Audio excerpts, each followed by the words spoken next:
لا حول ولا قوة إلا بالله العلي العظيم حسبنا الله ونعم الوكيل نعم المولى ونعم النصير أعوذ بالله من الشيطان الرجيم بسم الله الرحمن الرحيم الحمد لأهله والصلاة على أهلها واللعنة على مستحقها اما بعد محترم اور معزز ناظرین کرام، السلام علیکم ورحمۃ وبرکاتہ۔ ماہ مبارک رمضان کی ان برکتوں میں ہم اپنے نفس کی تہذیب اور اپنی تربیت میں مصروف ہیں، اور مختلف دعاؤں مناجات کے ساتھ ساتھ مختلف ایسے امور بھی ہیں کہ جن کے ذریعے سے ہم اپنی زندگیوں کو بہترین زندگی اور بابرکت زندگی قرار دے سکتے ہیں۔ ہم گفتگو کر رہے ہیں ان ہدیوں سے متعلق کہ جن کو انسان کو اس دنیا کے بعد لے کر جانا ہے، اور جن ہدیوں کی تیاری اس دنیا میں اس زندگی ہی میں ہم سب کو کرنی ہے۔ لب اللباب کی وہ روایت کہ کہتے ہیں کہ جاء رجل الی النبی صلی اللہ علیہ وآلہ وسلم،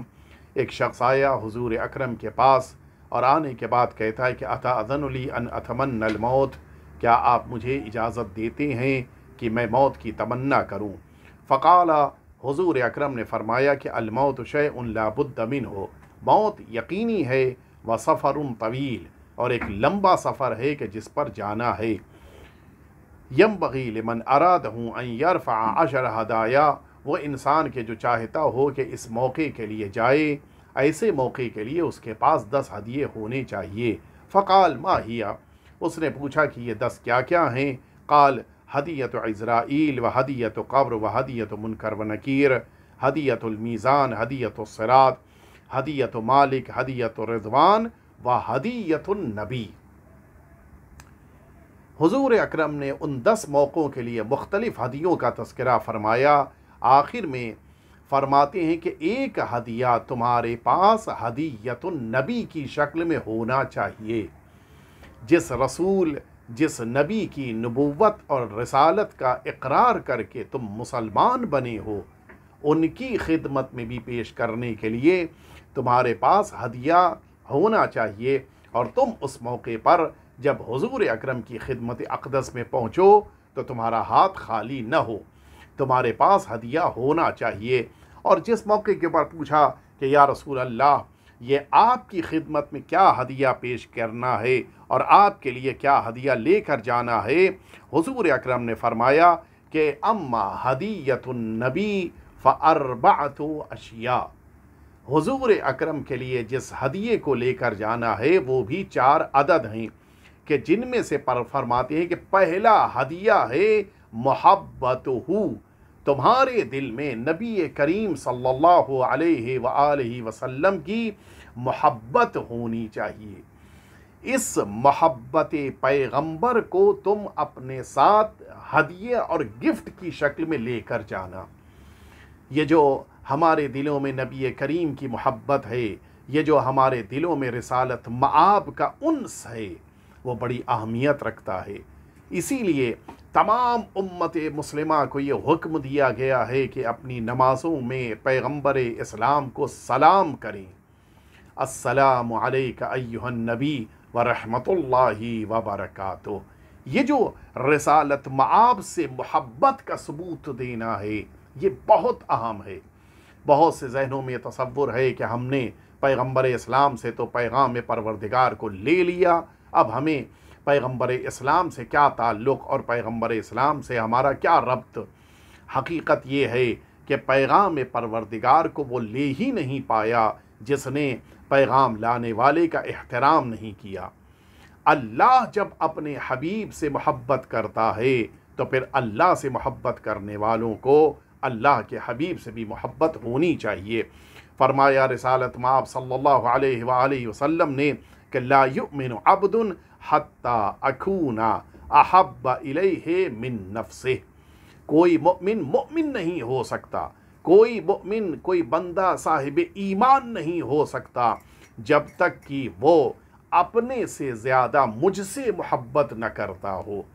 وَتَكُونَ عِطْرَتِي إِلَيْهِ أَعَزُّ مِنْ عِطْرَتِهِ، اور میری عطرت، میرے اہل بیت اس کی نگاہ میں اس کے گھر والوں سے زیادہ عزیز ہونے چاہیے،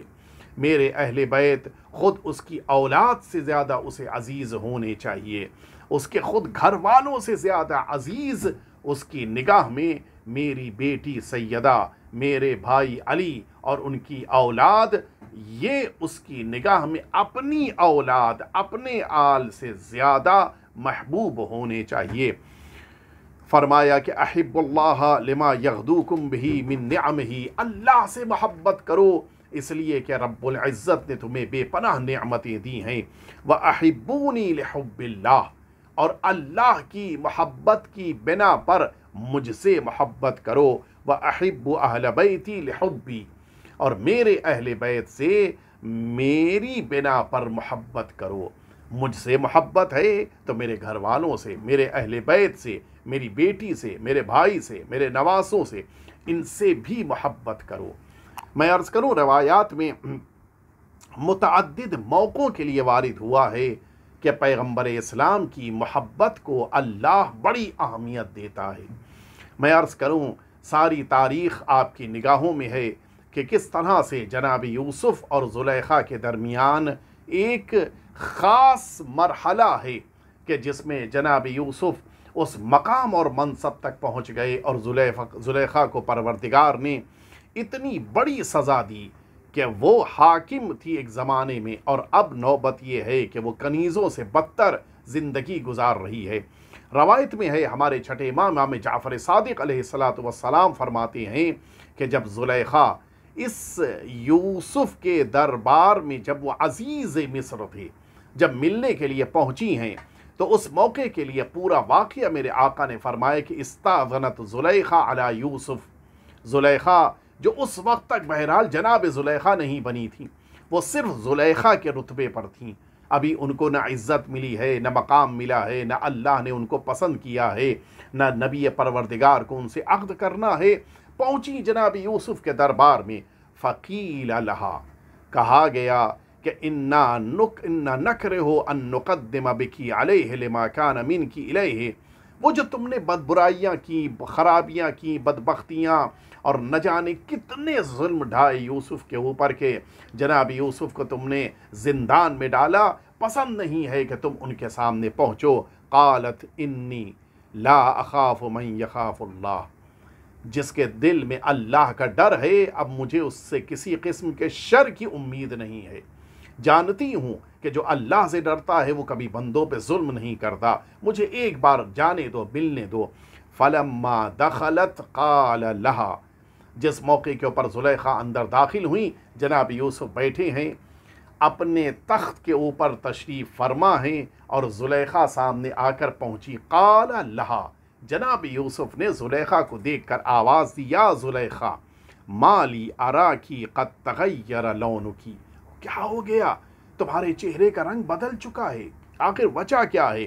قالت الحمد للہ الذی جعل الملوک بمعصیتہم عبید وجعل العبید بطاعتہم ملوکا، تمام تعریفیں اس اللہ کے لیے ہیں جس نے ان افراد کو جو حاکم تھے ظلم کی بنا پر بندہ بنا دیا، اور جو غلام تھا اپنی اور اللہ کی اطاعت کی بنا پر انہیں حاکم بنا دیا۔ جناب یوسف نے کہا کہ قال لہا ما الذی دعاک یا زلیخا الی ما کان منکی، اے زلیخا تم نے مجھے برائیوں کی دعوت دی، وجہ کیا تھی، ریزن کیا تھا؟ اب یہاں سے آپ توجہ سے سنیں۔ قالت حسن وجہک یا یوسف، یوسف تمہارے چہرے کا جمال، تمہارے چہرے کی خوبصورتی تھی کہ جس کی بنا پر میں برائی کی طرف آگے بڑھی۔ فقال، ایسے موقع پہ جناب یوسف نے کہا کہ کیف لو رأیتی نبیا یقال لہ محمد صلی اللہ علیہ وآلہ یکون فی آخر الزمان احسن منی وجہا و احسن منی خلقا و اسمح منی کفا، زلیخا مجھے دیکھ کر تم اپنے ارادے تمہارے تبدیل ہو گئے اس وقت تمہارا کیا حال ہوگا جب تم آخری نبی کو کہ جن کا نام محمد صلی اللہ علیہ وآلہ وسلم ہے انہیں دیکھ لو گی تو تمہارا کیا حال ہوگا؟ تم تو شاید اس دنیا میں زندہ ہی نہ رہ جاؤ۔ اس موقع کے اوپر جو بے پناہ خوبصورت، جو مجھ سے زیادہ حسین و جمیل، جناب یوسف کہہ رہے ہیں مجھ سے زیادہ حسین و جمیل، مجھ سے زیادہ خوبصورت ہوں گے۔ قالت صدقت، فوراً زلیخا نے کہا کہ یوسف تم نے صحیح کہا، وہ بڑے خوبصورت ہوں گے۔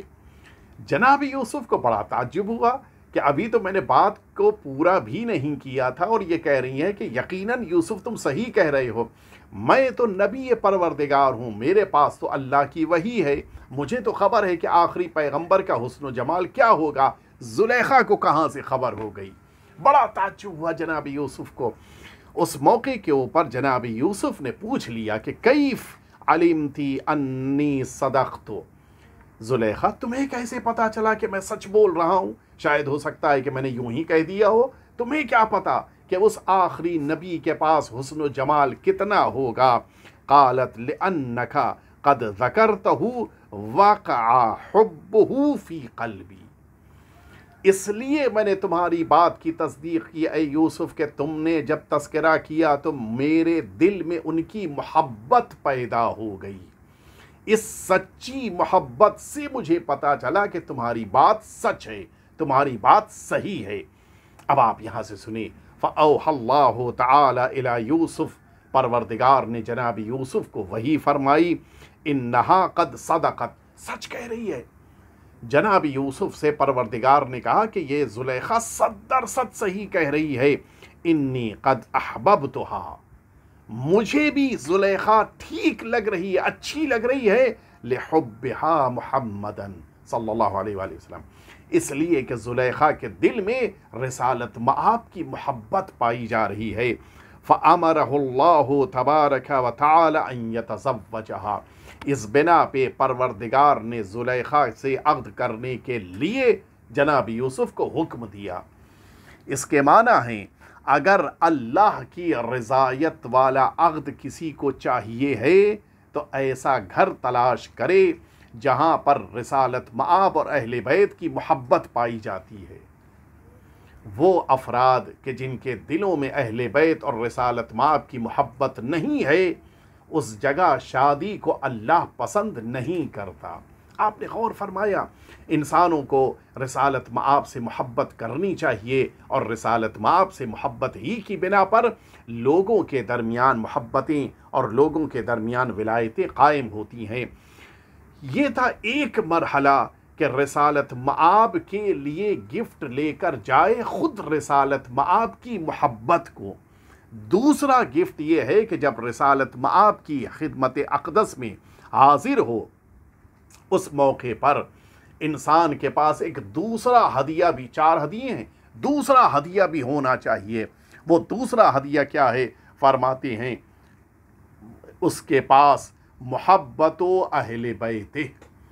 پیغمبر اکرم کے اہل بیت اطہار کی محبت اس کے دل میں ہونی چاہیے۔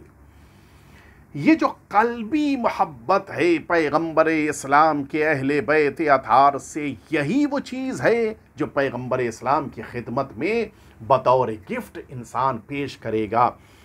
اسی لیے سرکار امیر المؤمنین حضرت علی ابن ابی طالب علیہ السلام نے اس موقع پر، جس موقع کے اوپر حارث حمدانی ملنے کے لیے دوپہر کی سختی میں آئے تھے، مولا نے پوچھا تھا، جب آئے تھے تو ذات یوم نصف النہار، بالکل دوپہر کی شدید گرمی کا وقت تھا، جناب حارث حمدان ملنے کے لیے آئے۔ مولا نے پوچھا کہ فقال ما جاء بک، حارث دوپہر میں اتنی گرمی میں خیریت تو کیوں آئے، وجہ کیا ہے؟ قل، تو کہتے ہیں حارث کے حبک واللہ، امیر المؤمنین مولا آپ کی، خدا کی قسم آپ کی محبت میں ملنے آیا ہوں۔ مولا نے فرمایا کہ ان کنت صادقا، حارث اگر تم اپنی بات میں، اپنے قول میں سچے ہو،